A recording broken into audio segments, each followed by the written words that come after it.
A propósito de la tragedia que vive el pueblo saharaui, se añaden además vulneraciones de derechos humanos. Así las cosas, resultó que nosotros descubrimos varias fosas comunes y en consecuencia con gente enterrada en las fosas comunes, y esto significa asesinados claramente. Son asesinatos producidos en febrero del año 1976, cuando España tenía jurisdicción en la zona, antes de que se abandonara al pueblo saharaui y todo el espacio fuera, pues digamos, ocupado claramente por los marroquíes.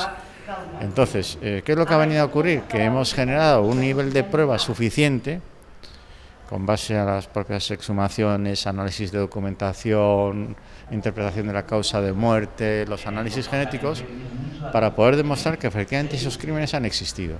Y la prueba es tan contundente que incluso ha sido validada en la Audiencia Nacional. Parece que lo nuestro ha terminado de servir para que, entre otras cosas, se haya decidido imputar en los hechos criminales a 11 militares marroquíes. Las ayudas son cada vez menos. Los países que están ayudando son Portugal, Italia y España. El pueblo saharaui está perdiendo presencia en algunos otros ámbitos de Europa. Y esto es así porque se dilata una situación que no tiene salida y cada vez lo tienen peor.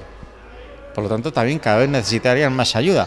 Pero con independencia de esto, y a todos nos correspondería asistirles en la medida de lo posible en una dimensión humanitaria, yo también lo que creo es que se tienen que producir otras reacciones, que son institucionales. O sea, de nada sirve seguir llevando camiones con alimentos si van a seguir así otros 100 años, o quién sabe.